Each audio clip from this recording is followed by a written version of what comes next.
What's going on, everybody? Welcome to this week's edition of the Hot Seat. We got a full panel in the building on tonight. What's going on, social media family? Super excited. We got everybody in the building on tonight. We got a phenomenal topic in store for you tonight, guys, about relationships. We got some absolutely bad bosses in the building. So good to see a lot of my friends able to join us and hang out with us on tonight.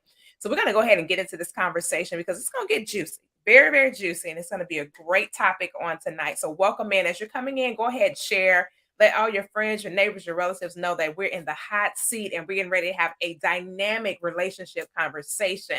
I got Jason Williams in the building. He's a third-time best-selling international author, a musician, a pastor. He's all these phenomenal things, a husband, a father, just a great guy all around. I've got Pastor Linwood and Lady DaShawn Beale in the building on tonight. They don't go by Pastor and Lady. They just Linwood and DaShawn for tonight. But I want you to know what they do on Sundays and Tuesday nights and Thursdays and all these other days when they bless in the Lord. They're a phenomenal couple out of Detroit, Michigan, doing some great things to change that city overall. Super excited that they are in my hometown making some great changes. I got Lady Victoria in the building. She is an etiquette coach doing some phenomenal things. She has multiple best-selling projects and she's also a writing strategist. And last but certainly not least, I have one of my dearest friends, a great mentor of mine, Dr. Kai Randolph is in the house. She does so many amazing things. She is the founder of a couple of businesses.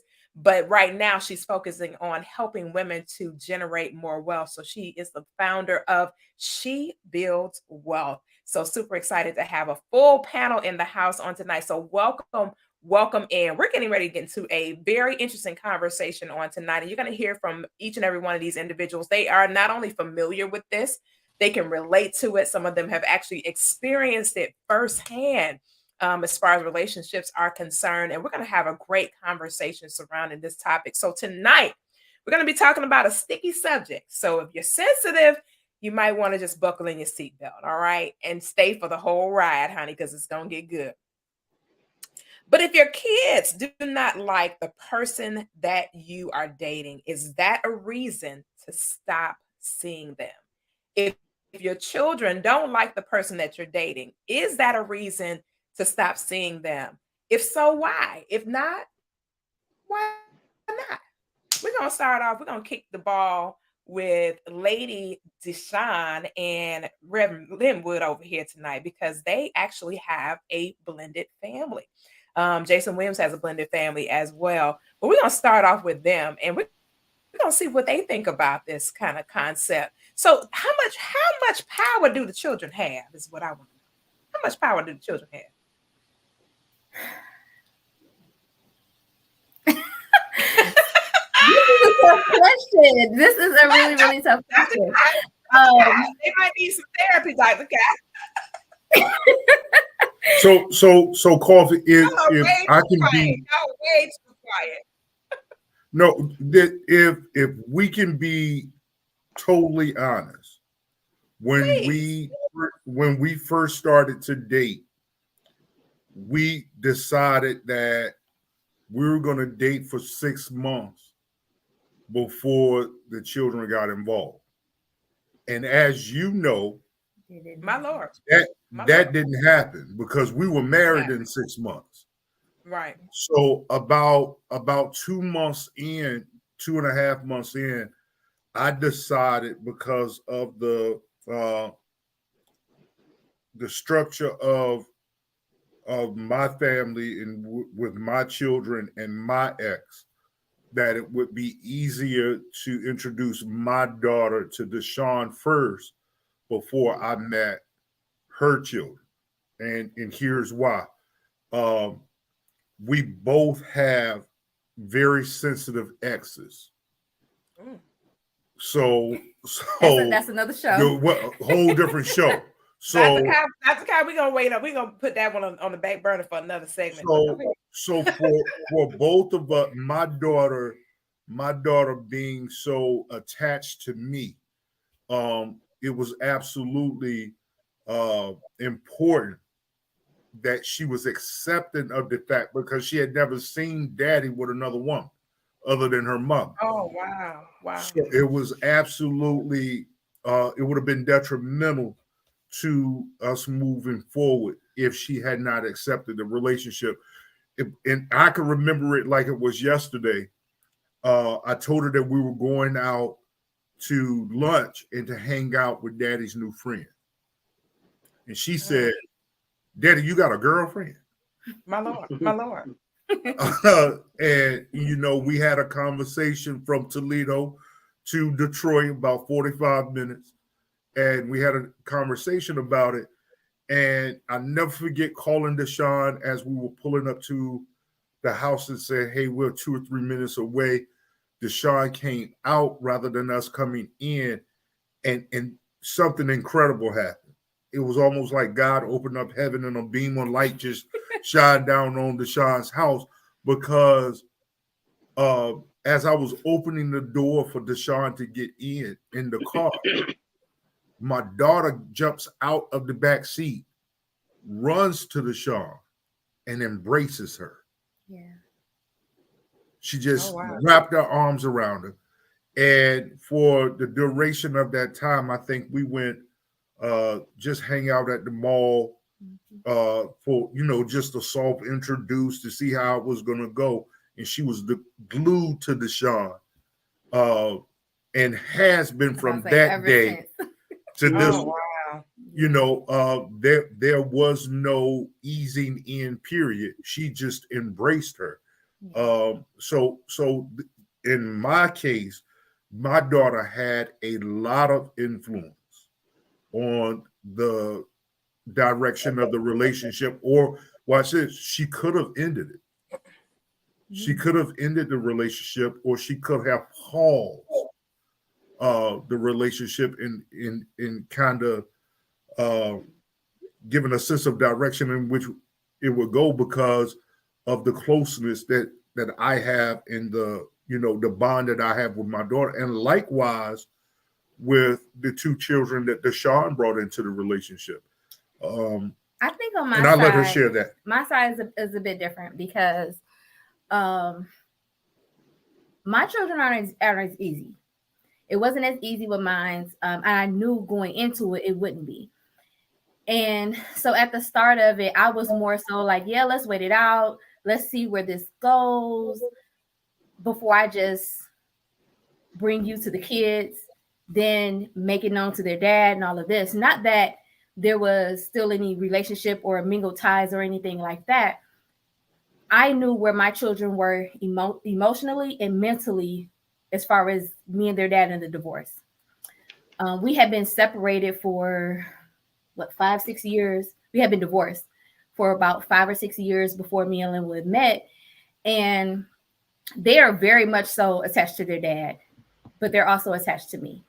So them seeing him come around, I know that it was going to kind of be a little, who is this? Let's see what he about. Let's feel him out, figure him out type thing with my children. It wasn't going to be, oh, give us a hug, Rainbow Dad, yay. No, it was kind of like, yeah, who you? Let's see what you about with mine.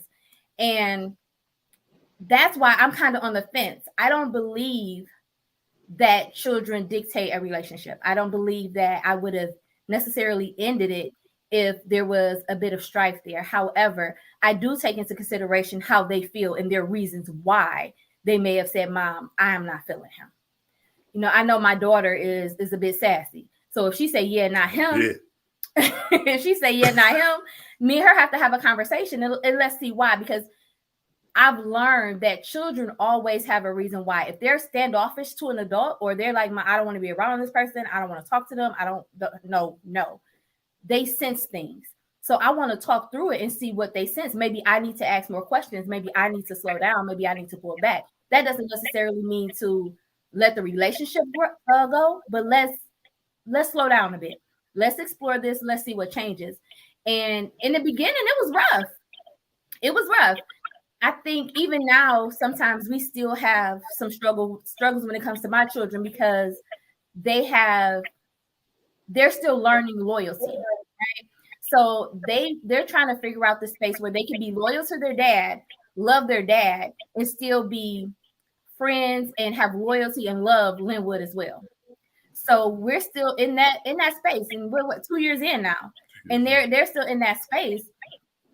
And part of that is dealing with the exes. You know, when everybody's not necessarily on the same page or as accepting as everyone moving on, it makes things a little bit harder. So I say you have to talk to the children, be open, be honest, have a conversation, and see what their concerns are, what the issues are. And it may just be children being children. They're clingy to their parents and they just want you to themselves. They're afraid of change and they don't want to see their family dynamic change. So I say have a conversation and see where it goes. It may not be worth throwing away, but who knows? You may find out something that the children seen all along and you may need to. I like it. Jason, what is your thoughts on that? I know you have a blended situation as well, as far as your family is concerned. Talk to us about this. How much power do the children actually have? I think it just depends on the parents, on how much power they allow their children to have. Because ultimately, a child, depending on their age, doesn't know anything. And I understand what was just said, that you want to be considerate of the child's feelings. But a lot of times, from what I've learned from my personal situations, I've never really had an issue with people, children like me. I've never had an issue with a child coming and saying, oh, I don't like him. But I think it's because of the approach. My approach is never to come in, I'm your new daddy, or I'm this dude, I'm this, I'm or that. It's just, hey, how you doing? What's your name? Meet you, you meet me. I treat the child just like I would treat a new adult. But I think sometimes children, especially with blended families, especially younger children always want to see their parents together. No matter how odd the relationship may be, younger children are always like, mommy and daddy can still get back together. And I think in the back of their minds, they're always hoping that happens. So when a new person comes in, a lot of times, I'm not gonna say all the time, but a lot of times it's a test. It's a test because they want to see, if they can keep you away long enough for mommy or daddy to kind of come back in, and then we're all a family again. Whether you were there from birth or not. Because I know my daughter was like that. She was just like, look, at some point you and my mom will get back together. And it was like, nah, it's not gonna happen. But she always had that in the back of her head. And it didn't matter who came. She wouldn't be rude, but she would always be kind of standoffish. And you would have to kind of break that down for her. Like, I don't know you, you're not my mama. Right. And that's literally what she was like. She was like, yeah, okay, he likes you. I don't know. You ain't my mama. Right. Right. So for her, it was more of, you have to figure out a way to kind of break those walls. Because if I do it, it's just going to be temporary, because she's going to do it because I asked her, not because she wanted to. And I think a lot of times you just need to take that into consideration, especially when you're walking into a blended family. Everything ain't gonna be gravy. I've never asked a child to call me dad, father, whatever. Not until they wanted to. If they chose to, they chose to. My name is Jason on my birth certificate. It ain't dad, it ain't father, it's Jason. Call me Jason. I mean, Mr. Jason, if you're a young child, you know what I mean. I was gonna say, I need you to clarify that for the audience, because we don't call nobody by their first name and their in the child's ministry. We don't do all that first name calling. Let me clarify for you though, because honestly, I grew up in New York, and a lot of my adult, my parents' adult friends, there were no Mr. and Mrs. on it, and that's just the way we were. When we grew up in New York, we called you by your first name as a kid. Like my uncles, I didn't call them uncles till I was my uncle and aunts till I was in my 20s. So technically, just for the sake of clarity, not disrespect. Now there was a way to say it. You didn't just call. I was gonna say, yeah, right. I mean, there was no Mr. Y'all Mrs. may be Right. Y'all may not be on the Mr. and Mrs., but you're gonna come correct when you say my name. Oh, for Period. sure, It's not for gonna sure. be, you're not gonna be sideways saying my name. Now don't get yourself busted in the eye. Please don't Right. do it. Please. All day, every day. Please. But Please. for kids, we really have to. You have to be sensitive, especially the new parent coming around someone else's kid. But also the parent with the child has to be cognizant of the fact that you know your child. You know what your child is really doing or not doing, and be conscious of that. The only downside is it's hard for you as the parent to, like I said earlier, to break that wall down. You as a couple have to figure out a way to pull that child in without, I guess the best way to word it is without being too aggressive. You have to find that soft spot and use that to get to that child's heart. And I'll just say that. That makes sense. Dr. Kai, I'm listening to my people so far. How much concession are we making for these children, Dr. Kai? Talk to us. You still on mute, Dr. No, I'm not on mute. What I was thinking was on mute. Okay, you're not on mute now. Go ahead. Go ahead. You good now. Lord have mercy. Okay, let me stop laughing. So I love concessions. I love it when we give our young folks some space to have decision making. Let me just throw it out this way, because I think you'll get a little bit more understanding of who I am and why I'm going to answer the way I'm answering. I was a single mother, and I can remember my parents saying to me, mind you, I was single at a point. Okay, I was married, and then all of a sudden one day I was single, not by choice. Okay. So one day my parents said to me, you need to be mindful of what type of decisions you allow your children to make in your life. This is your life. And I will never forget that statement, because I knew growing up with two parents that there was a line drawn in the sand. I got only so many decisions. And then at that point, it was no longer my decision.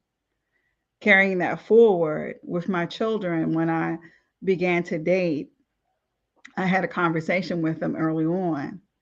And they were young. And I said to them, Mom is going to date. So I'm going to be away for a little while, and then we're going to come back. That's one.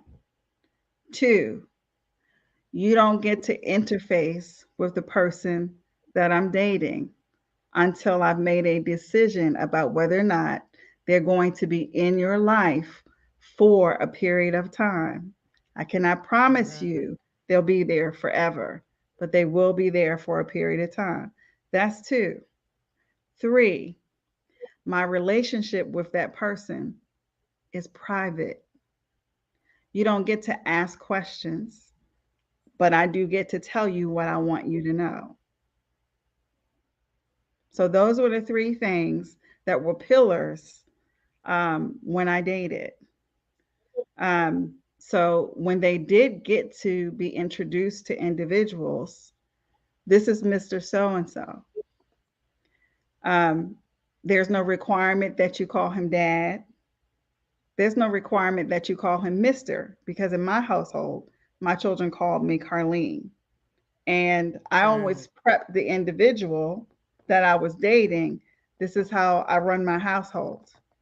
When they interface with you, if you have a preference of a Mr. or your name, please let them know. They'll respect it. But in my household, we don't do that. And I'm sort of like Jason. I grew up in an environment where we were allowed to call family members and friends that were older than us by their first name. So that's part of that other side. But they didn't get to have a say so on who stepped into my life. Mhm. Respect the fact that I'm going to select someone that I have faith in. Now, here's another thing. If I dated somebody and they were an issue, they never got to meet my children, and my children never got to meet Period. them. Period. Right. Right. So I think the other part of it is, though, as long as we are describing to our children what healthy relationships are and what dysfunctional relationships are, we're okay. It's when the Mhm. parents don't have that conversation, Mhm. right? Whether or not you're that strict parent or that liberal parent, it's when you don't have that conversation with your children, Mhm. and or you treat your children like they're your friends. You're not my Mhm. friend. I'm Mhm. your parent. Mhm. You were put on loan to me, and my book said I needed to raise you accordingly so that you can go out here and do what you needed to do in the kingdom of heaven. So you're Right. going to respect Right. all those things, right? But all families aren't like mine. Mhm. Mhm. All families aren't like mine. But I do advise families, whether single moms, single dads, you need to have relationship conversation with your children so that they understand, have an understanding of what a healthy relationship is and what a dysfunctional relationship is. Mhm. And then we ourselves need to decide whether or not we're going to put our kids in a situation that's going to be a situation. Mhm. It makes So sense. I'm going to It leave you makes a lot of sense. I love it. Lady Victoria, what happens when we have set these ground rules and we've got this structure, we got everything the way that we need it to be as a parent and a guide and a compass, and our child just simply does not like the person that we're with. What how are we supposed Mhm. to be how are we supposed to address that? Well, I think Dr. Kai touched on a number of points that I was going to make. And I think a valid point for all parents to consider is what was the status of your previous relationship that your children had a full view of before the divorce, the separation, death. There are a number of other factors that the child could be affected by in the household, and perhaps they are afraid that that same thing is going to happen again. So Mm, they always have a valid reason for their fear. And I think that mm, it is the parents' exclusive job to do a thorough investigation of what their child is afraid of, why they feel the way they do, all of those things before there's even any interaction or even any talk about your dating, sharing that information with your child. The age of the child matters as well. You might have minor children still living under your roof, but you have adult children that live somewhere else. So you have mhm, to consider the maturity level of those different age groups as well. And again, the adult child and the minor child needs to have their questions answered and their feelings validated. Um, the other thing is the personality of the child. I have 4 children, and they all have 4 distinct personalities. Now, 1 and 3 are pretty similar, and 2 and 4 are pretty similar. But at the same time, I deal with each of them differently according to their personality and according to their capacity to handle whatever information I'm sharing with them at that time. mhm, So, again, what was the state of the parents' relationship before they were in a situation, whether they were married, divorced, separated, death in the family, a parent that's incarcerated, a mhm, child in the home that was abused. mhm, mhm, They might mhm, be happy that their abuser is no longer there. And they may be open and welcome to someone else that they feel like won't put them in harm's way, won't mhm. pose a danger or a threat to them Or or to or their they mother. might not or the other side of that would be that they don't want nobody around for fear of Exactly. what could happen to them. Exactly. Yes, because they don't want to put a repeat performance Right. Right. of what had been going on. So Right. I think that it is a very delicate situation. And Mhm. again, I think we need to explore personality of the child, the age of the child, the state of the home and the environment that the child was living in. And now they're faced with perhaps another person coming in, even if they aren't living there, even if it's just someone that you're dating, you decided, well, you dated them for 6 months, 9 months, whatever it was, and now you feel that it's safe to introduce them to your child. Mhm. Consider all of those elements before we bring another person into the individual. And it's not giving over control to the child, but it's a protective measure for your child. Because you bring someone in and they're one way with you, and then they come in and they crazy with your Yeah. children, and they're Yeah. in your home, then you just open up another whole can of worms. So I don't think we should give power to the children, but I think we definitely should investigate, like I said, validate their feelings before we share information. That's good. So let's go on to another question. And anybody can chime in on this one. We all know that Steve Harvey did that book, Act Like a Lady, Think Like a Man. And in that publication, he kind of talks about the ideology. And I've heard this before, especially when I first started coaching, that sooner than later for the introductions with the children, regardless of their age. What is your position on that? What are your thoughts about that? Because the philosophy behind it is I've invested 3 6 months with this person. We've built this crazy amazing rapport. We're harmonious, we're in sync, and then now here comes the introduction with the children, and it's just chaos and calamity. But I've invested all this energy into this person, and I don't want to be without the person, but there's this huge wedge between them and my children. What's your thought about that timing? Anybody can chime in. I want to just dive right in, Coffee, because when you're intentional with the person that you're involved with, you want to love every ounce of that person. There's no way going into this marriage and in this engagement that I desire with DaShawn that I had to see the full picture. And watch this. The full picture wasn't all that pretty, Mhm, but mhm. it was so beautiful in the way God presented it. Even the challenges were worth it to me. Going in and meeting the children, because like we said, we had said it was going to be 6 months. It wound up being like 2.5 months before the children were introduced. And we took a different approach with her children than we did with my daughter. I met her children at a community event her mom was doing. And to this day, I would say I have a stronger relationship with them than I had then. But to this day, our 10-year-old of Isaiah, uh, she has hot and cold moments. She has hot and cold moments. And I thank God that we didn't wait 6 months, because watch this, that put her on the back burner for 6 months too. Mhm. That put her on. That is, yeah, We that's a would good thought. we would have been 6 months involved, six Mhm, months invested. mhm. And this baby sitting over here not even knowing what Mama and Linwood doing. Right. And we are delving deeper into a relationship that has intention. Mhm, That intentionality was our focus. Look, we're not dating to be dating. We're not placeholders.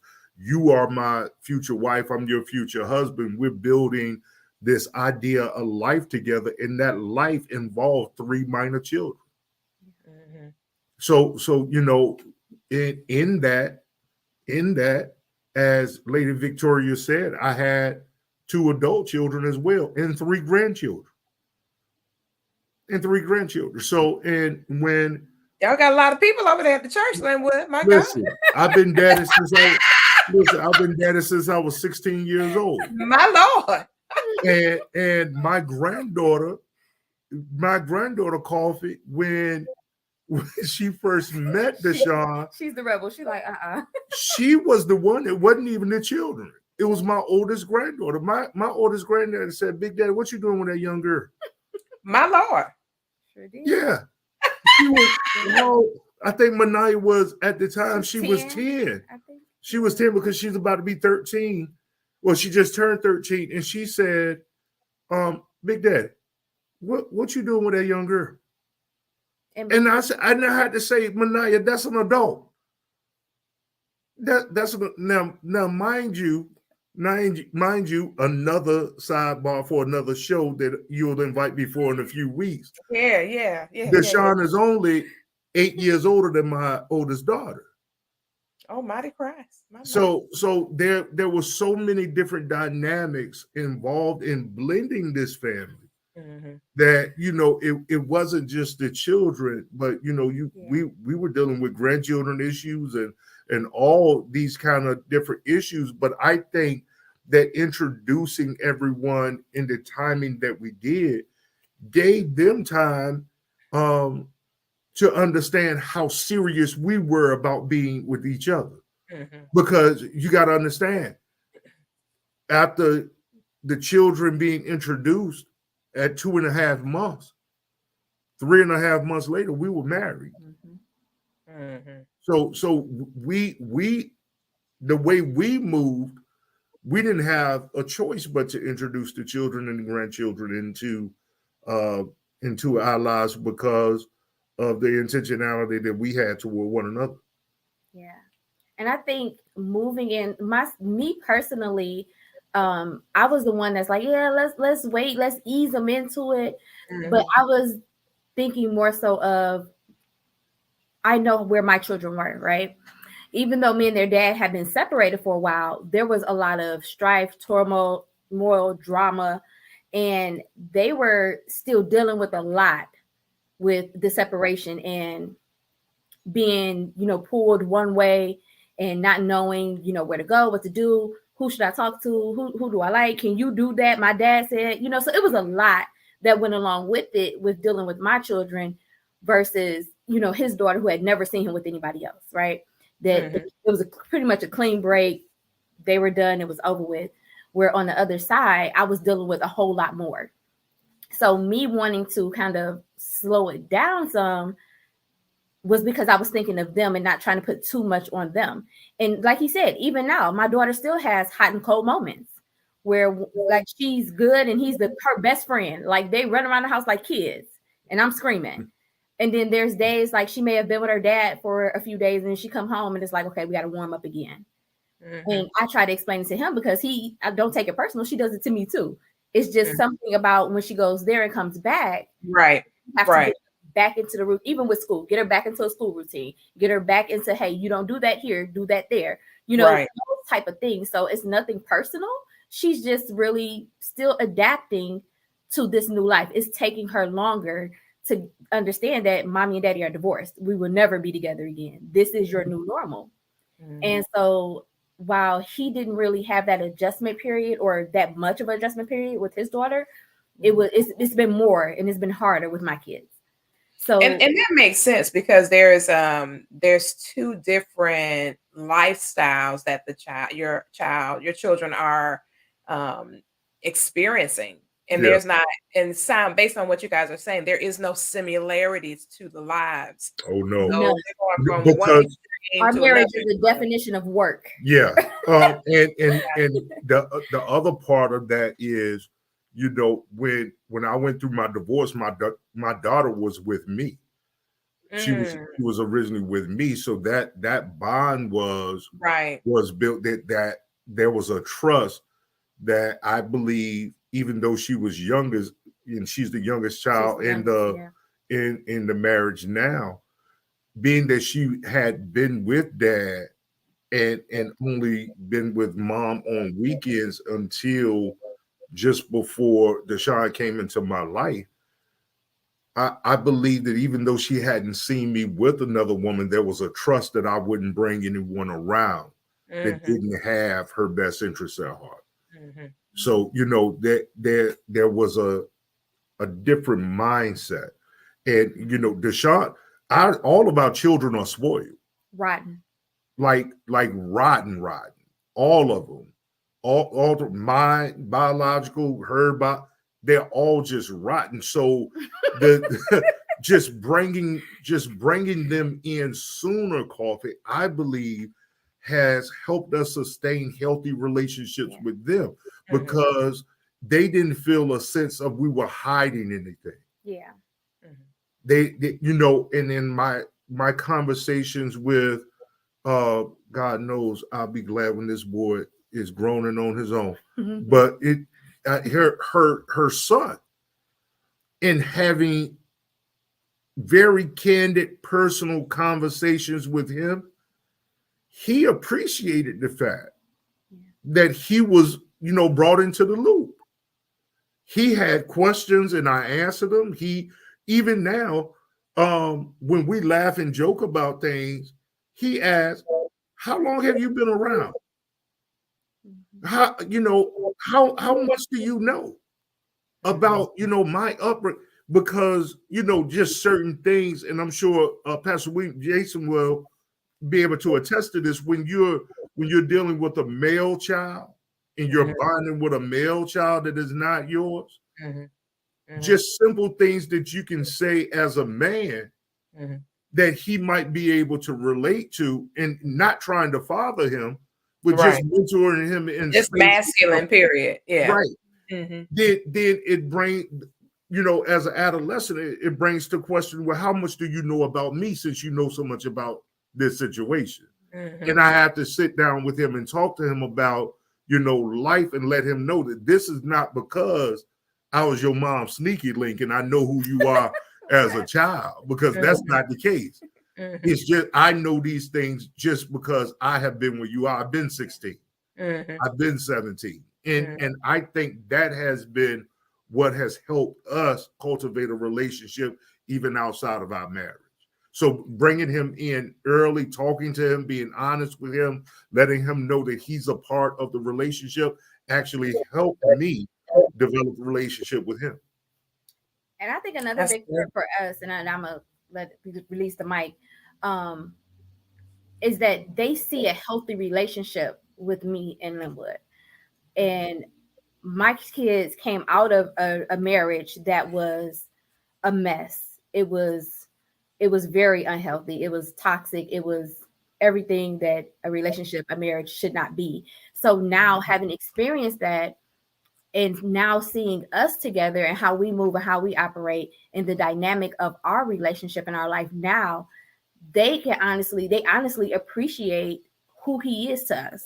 They appreciate him being in our life. They appreciate, you know, that he's there and he is the man that he is. And the example that they have now, they have questions about relationship. And Mom, why do you do this? Why do you always go get Linwood something to drink? That's my daughter.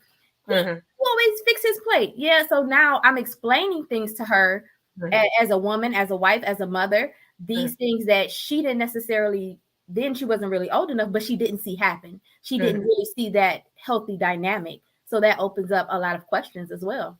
And it helps the situation because they see the difference.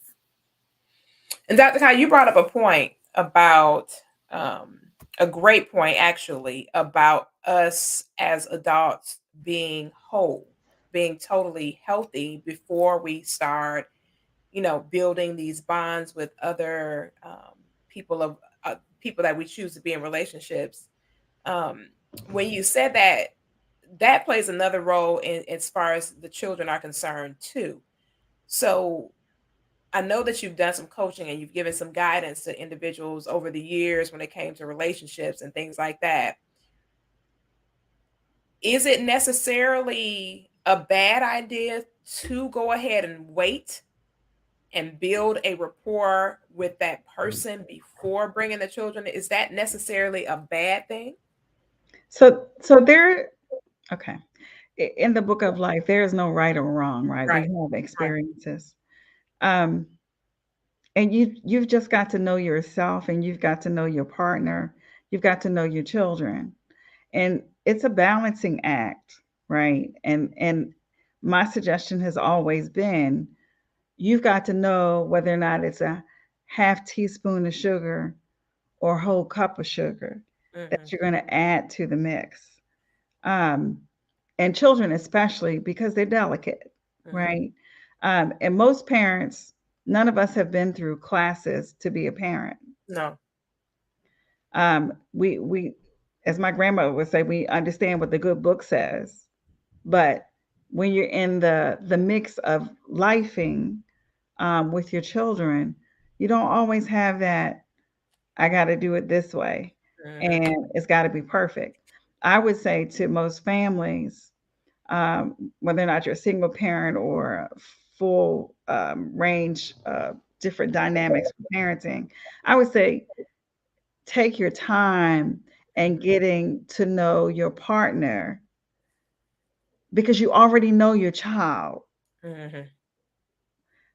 It's more important that you get to know a partner. And why? You know why. We've got so many dysfunctional relationships out here. Right. And people getting into a situation where that significant other is not good with the child, or so many other things are being brought to the table that it becomes a situation. And I'm going to keep bringing that word up. It becomes a situation, right? So as long as we're whole, because a lot of times people rush from one relationship and into another without being whole, right? And there's no time frame on how long it takes you to become whole, but there are moments that you know whether or not you are whole or not. There's a difference between loving and longing for a person. That's a fact. And the adult has to be able to understand that and explain that to the children so that they can see what the difference is, right? And they may not ever get to see you longing for a person, or they may, depending on where you are in your wholeness or lack thereof, right? So there's a lot that goes into that. And so my wish and my prayer for those out there who are watching us is that you find yourself in a place of wholeness. If you're not, don't dare entertain a person to take it to the next level. It's okay to date and you're not whole, but make sure you're finding your way to wholeness. And you need to be respectful and allow other people to know that you're not whole, right? Hurt people. So you need to figure out how you're going to get to wholeness. You're going to have to talk to your significant others or soon to be significant others about the strategy to get you there. And then, and only then, do you think about introducing your precious babies, and whether or not they're adults or children. If you weren't whole, as my sister said beforehand, if that relationship wasn't a good relationship and they never found healing, it's coming with them, just like your issues are coming with the relationship too. It's a bomb. It's not even a bad mixture of a salad. It's a bomb, right? It's going to explode. So we need to, I know all of us here wish for wholeness for everybody out there, but you need to be whole before you start introducing things. That's good stuff. Jason, so Linwood brought up a really, really solid point about that male bonding. You know, when a man comes into a lady's life and she has a son, and you know there's this testosterone challenge that is going to arise. Period. It's going to manifest whether you want it to or not.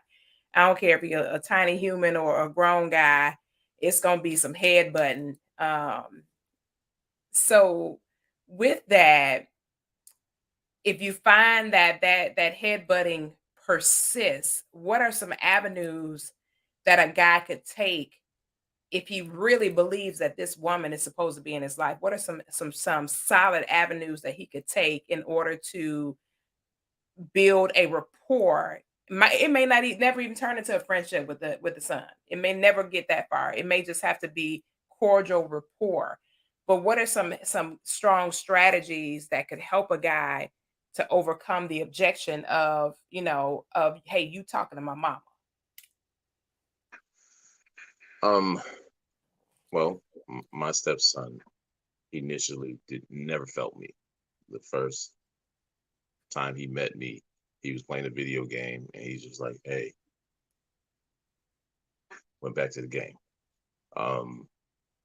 And over time, for me, what I did was I just kept coming around. I said, hey, what you playing? Oh, I'm playing 2K. All right. You think you could beat me? So I joined in with what he was into. Then, as Linwood said, there were times he would be going through stuff, especially like with his dad at the time. I could explain stuff, like Linwood said, about how he felt. And he was like, how do you know? I said, dude, I used to be you. I said, there's a lot of things I can tell you just from being a man, period. Growing up as a kid, I used to be your age. So I know exactly how you think. And I would always do that. I would always tell him how he was thinking about a situation while he was going through it. And I think that broke down a lot of walls, because he felt like I wasn't in it just for his mom and didn't care about him. Because a lot of times guys get in it, it was like, look, it may be a package deal, but you're the only package I'm concerned about. And the reality is you have to be sensitive as the incoming parent to a child, that child, that's their mama. There were a lot of things his mother would do that I wouldn't do to him. She could yell, scream, and holler, and da-da-da-da-da. I'd be like, look, come here, let me talk to you for a second. Now, you know your mother said this. You know your mother said this. Why don't you just listen? So you don't have to hear all of that. But the reason I was completely the opposite was because I wanted him to see that you get to pick and choose the type of adult you choose to be. Your environment, we are all products of our environment, but your environment doesn't in its totality dictate who you are.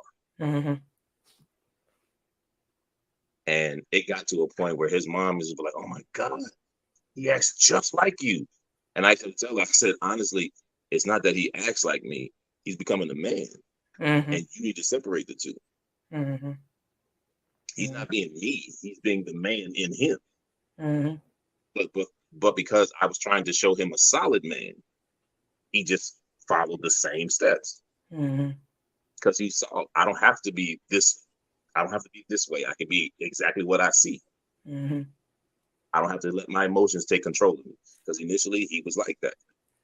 No disrespect to any woman, but a single woman raising a boy, sometimes the boys end up a little bit emotional because that's all they know. Right. When they get around a man that's just like, calm down, relax. We're gonna be all right. We're gonna get through this. We're gonna get through that. And you can start seeing the boys like, okay, I see a little difference. And even female children will see the difference. And understand that the man doesn't have to be boisterous. He doesn't have to be, I'm the man of the house. Blah, blah, blah, blah. He can be the calm, cool cat and be in the house and be like, look, this is what we're gonna do. Everything's gonna be all right, no matter what the situations are.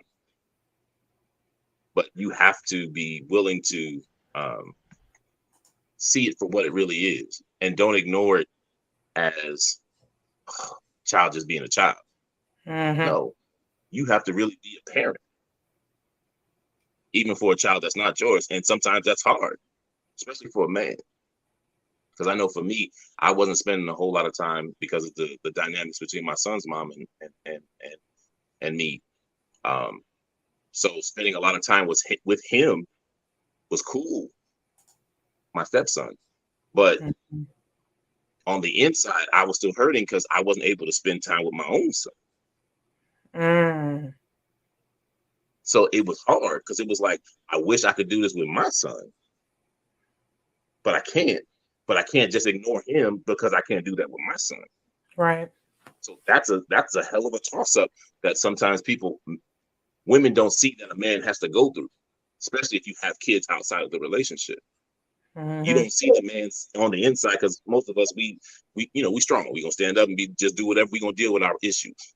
But the reality is, for a man that has a son to have to take care of your son, and not saying that the other father may not be involved, but if we're in the household together, it's tough because my mind still is like, man, I have to rear this child the way I would rear my own. But at the same time, I don't have the privilege to rear my own if you're in that dynamic, which I was. That's good. Koffe, Let me let Victoria hop in, Linwood, quickly. Jason, thank you for that. Lady Victoria, I know with you doing your coaching, oh, she just got hit out. Go ahead, Linwood. She just got I just wanted to share one thing that Jason said that was very pivotal to me developing a relationship with my stepson. He just got his driver's license a couple of months ago, and we gave him a car. We gave him one of my old cars, and when we gave him the car, I had an opportunity to sit down with him and not only talk about the responsibility of having the car, but I let him know that when my oldest son, who is now an adult, was your age, I didn't get a chance to do this for him because of the relationship with my ex-wife. She didn't allow him to accept it at that time. So this is something special that I'm doing for you that I didn't get to do. Don't mess this up. It gave me an opportunity to step in as a parent and to parallel another relationship that was important to me, to let him know how important he was to me as well. And it's those little nuances that you're able to establish in relationship with stepchildren that help bring, the dynamics of the relationship even closer to what you want it to be. That's good. That's good. Lady Victoria, I know you kind of, the screen kind of went blank on you for a second, but I just wanted to kind of get from you from in the coaching space, as you've done coaching and help with issues like this in real life and in real time. As we head out for tonight, what are your thoughts about the topic overall as it pertains to the timing aspect of connecting the dots for the adults to connect the children into the partnership? What are some recommendations or some suggestions you want to give on our way out for tonight? We've got about 5 more minutes in the hot seat. Sure. Yes, I think it is really, you have to make timing a priority. Timing is everything. And only you, the parent, know the heart of your child. Now, you're trying to build a new relationship, but I also strongly suggest that you weigh the scales carefully of who you're going to prioritize first, your new relationship or your children. And I think that is key. It is essential that you weigh that out carefully. And just real quick, you were talking about that, and I was thinking this whole time, would I share this information in my mentoring space? I have a mentoring program for preteens and teenage young girls.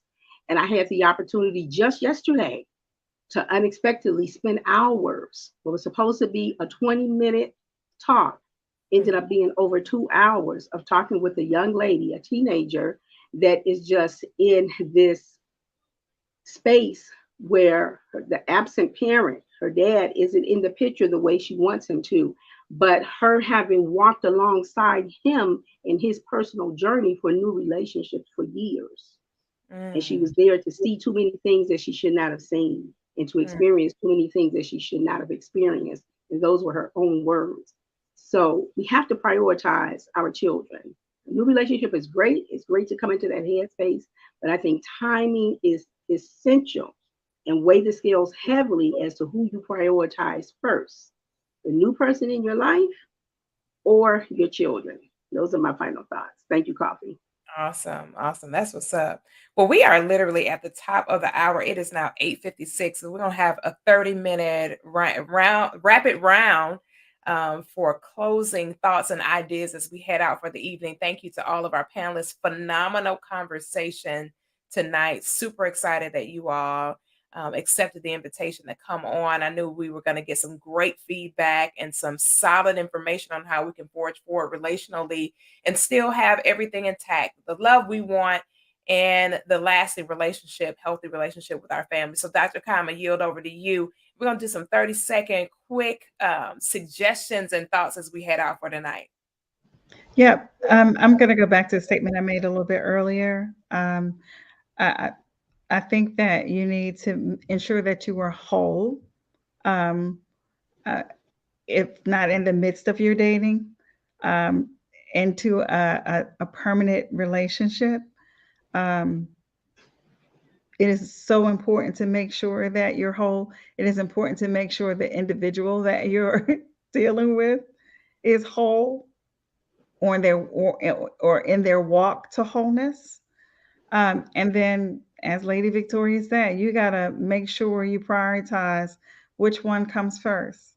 And quite often, some of us may say, my kids come first. Some will say, my significant other comes first. But make sure that you are in a whole place and a healthy place so that you can make the appropriate decision for prioritizing which one comes first. And with that, I'm going to yield back to you. That's good. That's good. Jason?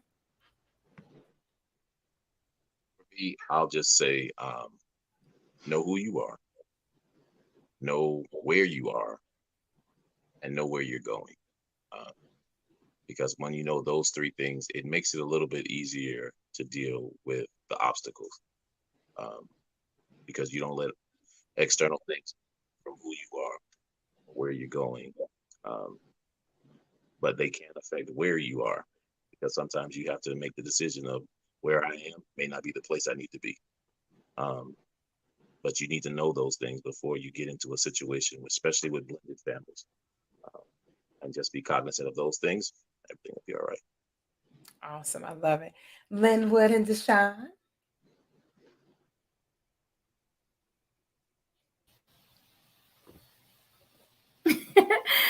I'm gonna say, relationship in every relationship, communication is key. And with a blended family, you're dealing with multiple people, multiple personalities, and with children, they want to be included. They want to feel loved. They don't want to feel like you found your significant other and they're forgotten about. So I believe communication and inclusion is key when you're creating a blended family. I love it. Linwood? Bump them kids. No, we love the babies.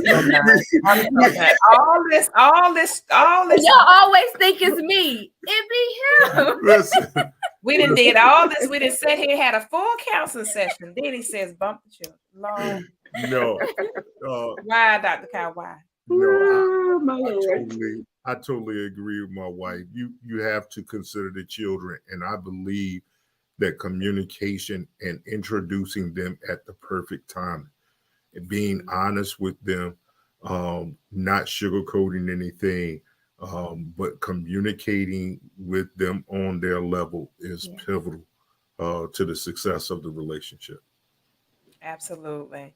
And last, my final toxic thought for tonight, people come and go, but guess what? Those children gonna be with you for the rest of your life. So choose wisely. Choose very, very wisely.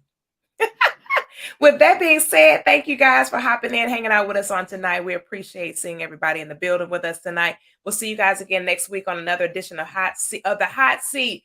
Until then, grace, peace, and blessings. And we'll see you guys. Good night, everybody. And thank you to all of our fantastic panelists. We'll see you guys again soon.